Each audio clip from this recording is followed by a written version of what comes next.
Mi madre me robó una beca, y luego quiso destruirme públicamente. Recuerdo el día que recibí la carta como si hubiese sido ayer. Las manos me temblaban mientras la abría, mis dedos fríos apenas podían sostener el sobre blanco con el logo de la universidad en la esquina. Había soñado con ese momento desde que aprendí a escribir mi nombre. Años de estudiar bajo linternas cuando nos cortaban la luz, de inventar excusas para no salir porque no podía permitirme un refresco, de ver a otros vivir mientras yo sobrevivía. Todo por esa carta. Y la tenía. La beca era completa matrícula, vivienda, alimentación, materiales. Todo. Incluso había una asignación mensual para gastos personales. Lloré. No de tristeza, sino de una especie de alivio que apenas conocía. Pensé que mi vida estaba por comenzar, que mi esfuerzo finalmente valía algo más que esta obligación, de mi madre. Corrí a casa. Mi madre estaba en la cocina, como casi siempre, fumando en la ventana. Le tendí la carta con una sonrisa que no me cabía en la cara. ¿Y eso?, preguntó sin mirarme. Mira. Me aceptaron. Con beca completa. Lo logré, mamá. La observé mientras leía, esperando una sonrisa, un grito, un abrazo.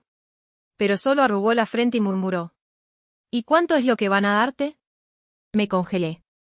Esperaba felicidades, antes de cualquier otra cosa. Pero no. Solo dinero. Siempre el dinero. Me forcé a no entristecerme, a seguir sonriendo. La beca cubre todo. Y además hay un estipendio mensual. Sus ojos brillaron, pero no por orgullo. Era otra cosa. Codicia, quizás. Una codicia que conocía bien. Bueno, dijo, ya era hora de que aportaras algo. Todo lo que tienes me ha costado a mí. La ropa, la comida, tus libros. No creas que esto es solo tuyo. Ahí, mi alegría se resquebrajó. Años de obediencia, de evitar confrontaciones, de no contestes y siempre le debes todo a tu madre, se apretaron contra mi pecho. Pero asentí. Porque así era vivir con ella. Y porque aún creía que tal vez estaba en lo correcto. En las semanas siguientes, cada trámite que hice para ingresar a la universidad fue revisado por ella. Se apropió del proceso como si fuera suya la beca. Se jactó con los vecinos, diciendo que gracias a su disciplina yo había llegado lejos. Nunca dijo mi nombre. Era mi hija, cuando le convenía, esa niña, cuando no. Cuando la universidad pidió una cuenta bancaria para depositar los fondos mensuales, mi madre ordenó, usar su cuenta para que no te roben nada. Me resistí. Luché. Pero su violencia no siempre era con gritos. A veces era más efectiva en silencio, como cuando pasaba días sin dirigirme la palabra o cuando escondía mi comida. Cedí. Y así, mientras todos celebraban el inicio de una nueva etapa, yo comencé la mía con el alma encogida. Ya no era solo pobreza. Era deuda emocional, era miedo. Sentía que cada logro mío era una amenaza para ella, una razón más para que me hiciera sentir culpable por salir de un pozo donde ella aún se ahogaba.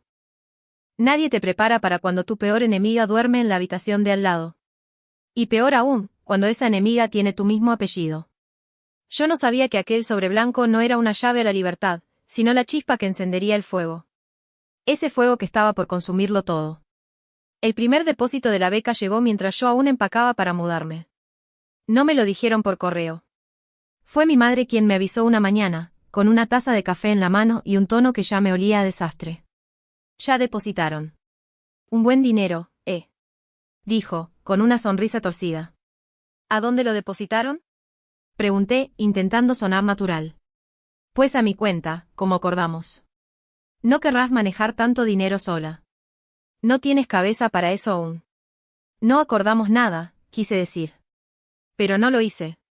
Porque sabía lo que vendría, la furia, el silencio, la amenaza de echarme, desagradecida, resonando como un eco eterno. Así que asentí. Otra vez. Como siempre. Pensé que, al menos, me daría una parte para comprar lo necesario. Una laptop decente, algo de ropa, una maleta nueva. Pero cuando lo sugerí, se rió. ¿Tú crees que esto es para que andes derrochando?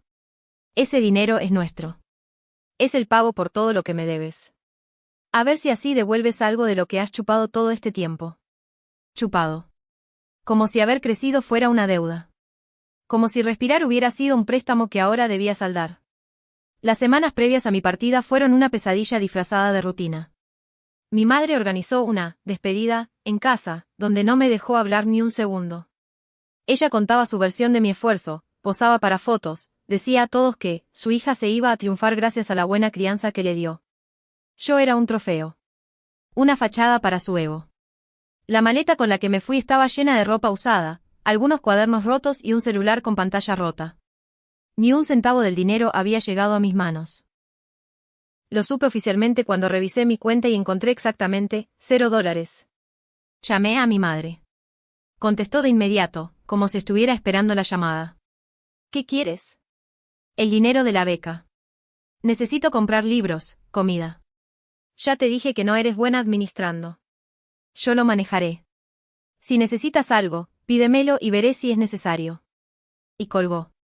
Esa fue la primera vez que sentí que había perdido algo que no se puede reponer. No era solo el dinero. Era el control sobre mi propia vida. Era mi voz. Los días siguientes pasaron con una mezcla amarga de orgullo y angustia. Mis compañeros hablaban de viajes, compras, independencia. Yo sonreía, fingía. Y cuando llegaba a mi dormitorio compartido, me encerraba a llorar. Comía lo que podía ahorrar del almuerzo del campus, caminaba a todos lados para no gastar y copiaba los libros en hojas recicladas. Todo mientras, en mi ciudad, mi madre se hacía las uñas cada semana y subía fotos diciendo, mi hija me dio el lujo de descansar por fin. Se siente bien cosechar lo que una ha sembrado. Pero yo sabía la verdad. Ella no había sembrado nada. Solo arrancó lo mío. La universidad era hermosa. Era de esas con jardines amplios, bibliotecas de 3 pisos y cafeterías donde los estudiantes se quejaban de los horarios, no del hambre. Yo caminaba por esos mismos pasillos, respirando el mismo aire que todos, pero sintiéndome como una intrusa que se había colado a una vida que no le pertenecía. Nadie sabía que llegaba con los bolsillos vacíos. Mis compañeras de cuarto fueron amables al principio. Compartíamos historias, cenas rápidas, risas nocturnas. Pero yo siempre inventaba excusas para no salir a comer con ellas, o para no participar en las colectas para las salidas de campo. Estoy ahorrando, decía. Me gusta cocinar en casa. Mentiras pequeñas que iban creciendo y creciendo. La verdad era más simple, no tenía un centavo. Mi madre decía que estaba gestionando mis gastos desde lejos, pero nunca enviaba nada. Cuando la confrontaba, siempre tenía una excusa. Que el banco falló, que no podía salir, que no quería que malgastara nada. Y al final, lo remataba con un clásico, no te quejes, estás allá por mí. Vivía a pan y café. Literal. Robaba sobres de azúcar de la cafetería, y aprendí a hacer durar un paquete de galletas por 3 días. Mis pantalones empezaron a quedarme grandes. Me mareaba en clase. Una vez, me desmayé en medio del laboratorio de química. Cuando abrí los ojos, la mirada del profesor no fue de enojo, sino de preocupación. ¿Has comido hoy?, preguntó. Mentí. Otra vez. Dije que había sido solo estrés. Que no dormía bien. Él asintió, pero no me creyó del todo. Esa misma tarde me citó en su oficina. Me ofreció una beca complementaria, apoyo de emergencia, incluso ayuda psicológica. Pero todo requería un documento que no podía conseguir sin delatar a mi madre, el estado de cuenta bancario original, donde constaba que el dinero lo recibía otra persona. Y no podía. No entonces. Todavía me dolía demasiado la culpa. Todavía pensaba que todo era mi error, por no saber defenderme, por no haber dicho no a tiempo. Recibí ayuda de otra forma. Una compañera, Mariana, empezó a notar mi estado. Una tarde, me encontró llorando en el baño del campus. Me senté en el suelo, agotada, y ya no pude contenerme. No tengo nada, le dije, sin saber por qué lo admitía. Mi mamá se quedó con todo el dinero. No puedo más. Ella no dijo nada. Solo me abrazó. Fue el primer abrazo sincero que recibí en años. Desde ese día, Mariana compartía su almuerzo conmigo. Me ayudaba con los libros, incluso me enseñó a usar la biblioteca como fuente de todo. Poco a poco, empecé a respirar. Solo un poco. Pero por primera vez, no me sentía completamente sola. Aún así, cada noche revisaba mi teléfono con miedo. Un mensaje de mi madre podía arruinarme el día. Bastaba con leer recuerda quién te dio la vida, para que el peso regresara. Vivía en un paraíso. Pero por dentro, todavía tenía hambre. Hambre de justicia. De vos. De una vida que aún no sentía mía. Nunca imaginé que la libertad comenzaría en una sala de emergencias. Fue una tarde calurosa, y llevaba 2 días sin comer bien. Mariana me había ofrecido compartir su almuerzo, pero sentía tanta vergüenza que inventé que tenía náuseas. Caminé hasta el edificio de clases y, justo al entrar al aula, todo se volvió negro. No recuerdo caer, ni siquiera sentir miedo. Solo oscuridad, y luego, luces blancas, una camilla y una voz de mujer preguntando mi nombre. Desperté en la enfermería universitaria con un suero en el brazo y el profesor Mateo, el mismo que me había interrogado suavemente semanas antes, sentado a mi lado con el ceño fruncido y los labios apretados. «Tienes anemia», me dijo. «Y agotamiento extremo. No puedes seguir así. ¿Qué está pasando en casa?» Lo miré, cansada de mentir. Tal vez era el suero, o la vergüenza, o el hecho de que por primera vez alguien realmente me preguntaba sin juicio. Lloré. No pude detenerlo. Las palabras salieron atropelladas, crudas. Mi mamá me robó todo. El dinero de la beca, ella lo maneja. No tengo nada. Nada es mío. Él no dijo, que exagerada, pero es tu madre. Solo asintió, en silencio, como si ya lo hubiese sospechado.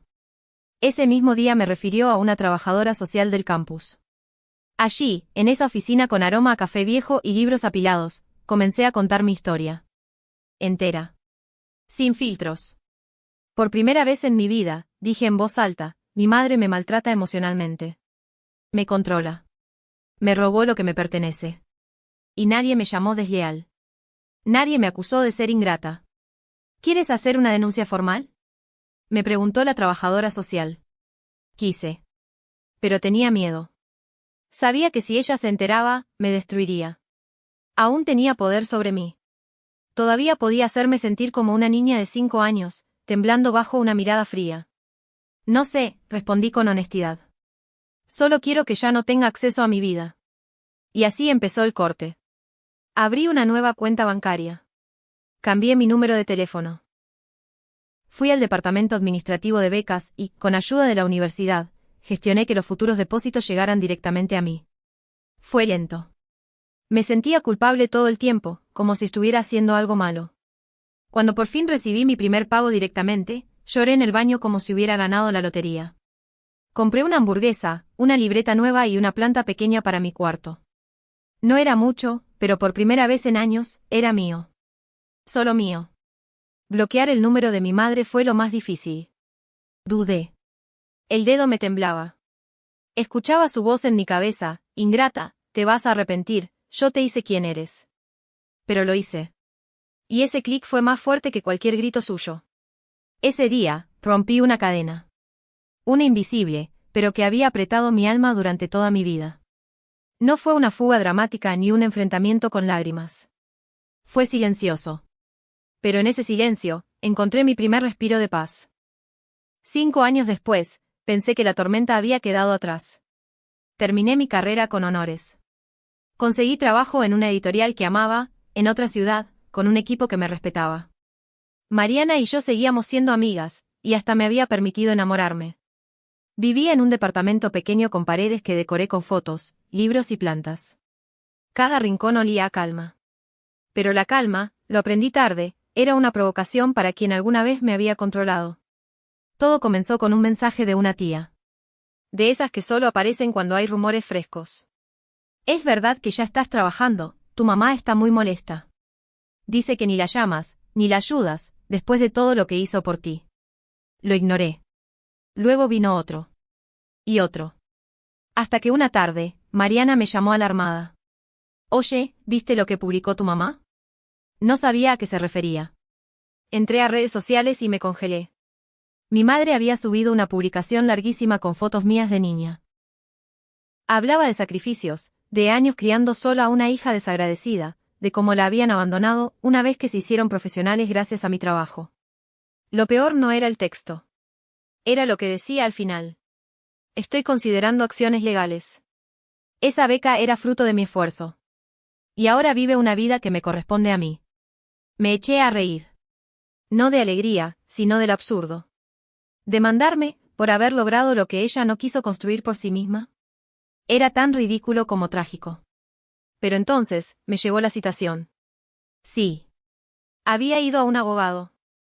No era exactamente una demanda, pero sí una petición formal de compensación económica por manutención pasada, con una carta escrita de su puño y letra donde detallaba todo lo que, según ella, yo le debía.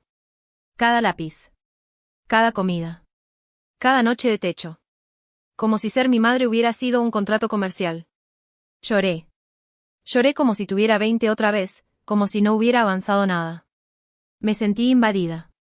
Vulnerable. Era como si hubiera metido la mano en mi presente, ensuciándolo con sus uñas viejas de control.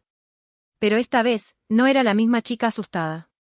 Esta vez tenía un nombre propio, un lugar, una historia contada con mi voz. Fui al abogado. Expliqué la situación. Mostré los registros bancarios, los correos, los mensajes que aún guardaba. La beca no era de ella. Nunca lo fue. Era mía. Y toda esa fantasía legal no era más que una forma de seguir agarrándome del cuello con manos disfrazadas de madre. Mi abogado fue claro. No tiene ninguna base. Esto es acoso, no justicia. No sabía si reír o temblar. No la odiaba. Eso habría sido fácil. Lo difícil era aceptar que nunca fue una madre de verdad. Que el amor que busqué tanto tiempo solo existía en mi esperanza, no en ella. Y que ahora, su verdadero problema era que yo era feliz. Y para ella, eso era imperdonable. Recibir aquella notificación legal no me destruyó, pero me abrió una herida que ya creía cerrada. Era una mezcla de ira, vergüenza y tristeza, como si mi vida entera volviera a estar bajo juicio, esta vez, en un juzgado real. Mi abogado me recomendó guardar silencio ante los ataques públicos. No te expongas más. Ella quiere provocarte. Quiere que bajes a su nivel, dijo con firmeza. Y tenía razón. Pero había algo que sí podía hacer, enfrentarla, no en la calle ni en redes, sino donde más duele a quienes manipulan, en el terreno de la verdad. La audiencia preliminar fue una formalidad. Ella llegó tarde, maquillada en exceso y con una carpeta llena de documentos falsos, tickets de comida antiguos, notas de compra supuestamente hechas para mí, y hasta un cuaderno con mi nombre de cuando tenía 12 años. Lo trataba como evidencia. Cuando me vio entrar, su mirada no fue de sorpresa, ni de afecto. Fue una sonrisa fría, como si esperara que me quebrara. Pero no lo hice. Me senté. Cabeza en alto. Silencio firme. Mi abogado presentó las pruebas reales, constancia de la beca, recibos de transferencias hechas por ella con fondos que nunca me entregó, pantallazos de mensajes abusivos. Había guardado más de lo que recordaba. Cada palabra suya, cada amenaza sutil, se convirtió en testimonio. Mientras hablaban, ella fingía indignación.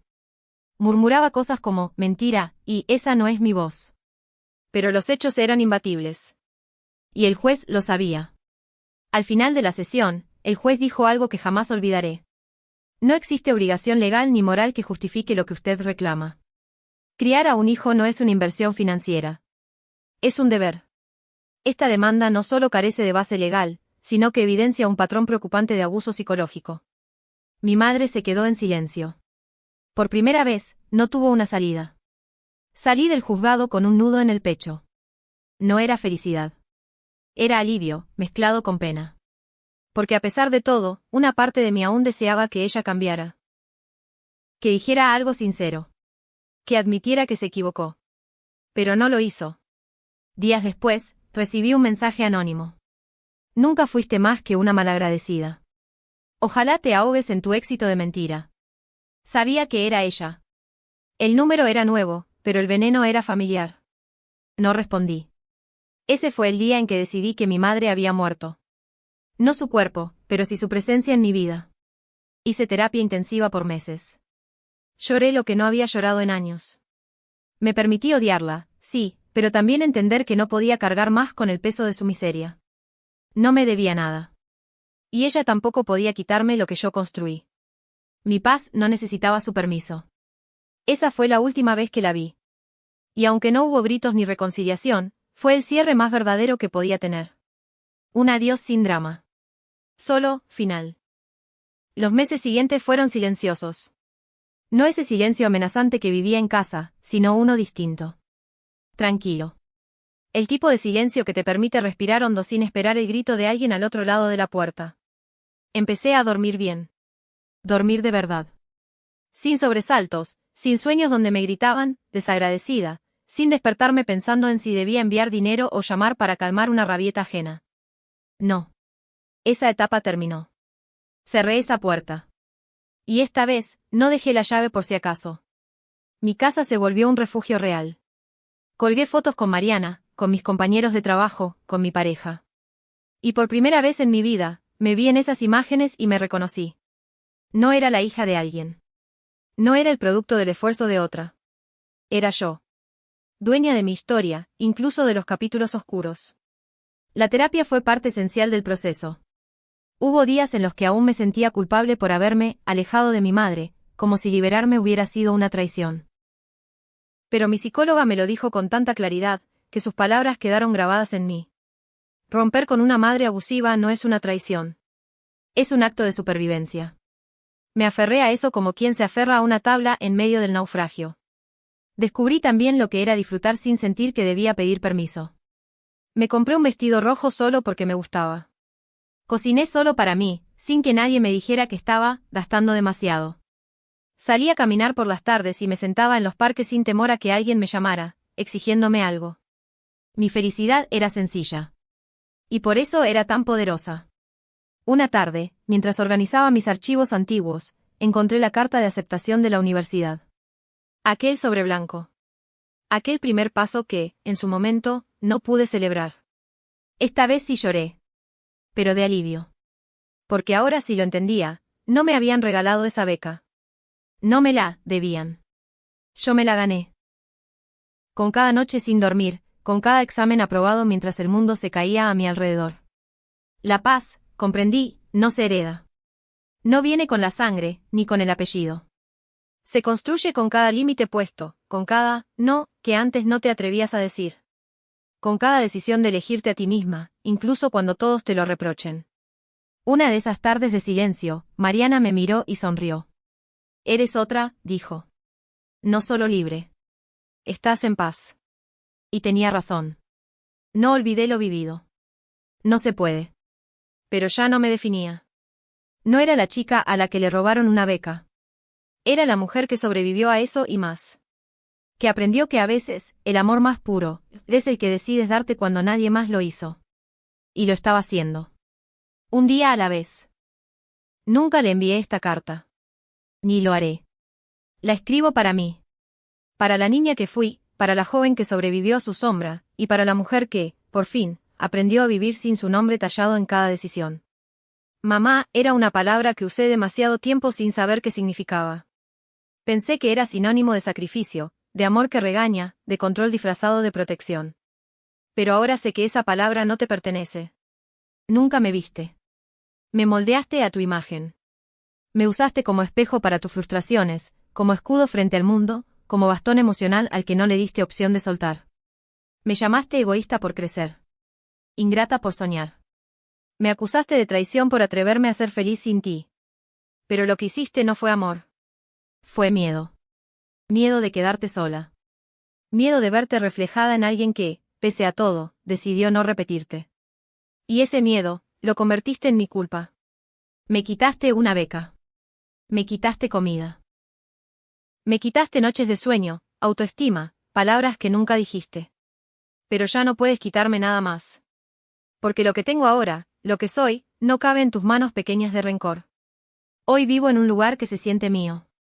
No porque sea grande o perfecto, sino porque aquí nadie me grita.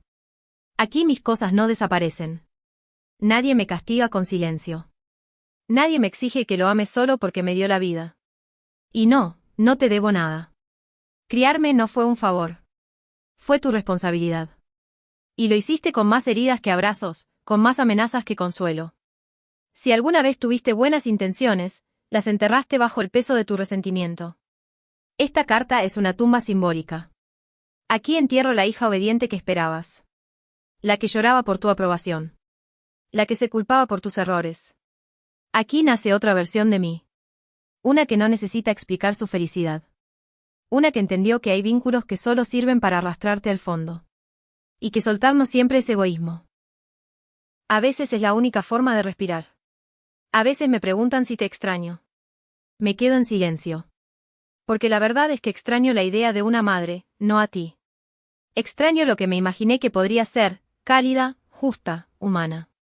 Pero tú no fuiste eso. Y aceptar esa ausencia fue más difícil que vivirla. Ya no espero disculpas. No espero comprensión. Tampoco justicia. Lo único que quiero, y que por fin tengo, es distancia. Porque a veces el cierre no llega con palabras, sino con el eco de tu propio nombre desvaneciéndose de mi boca. Esta es mi despedida. No de ti. Sino de todo lo que me impedía crecer. No hay más cartas. No hay más espera. Aquí termina tu historia dentro de la mía. Y por primera vez, empieza la mía sola.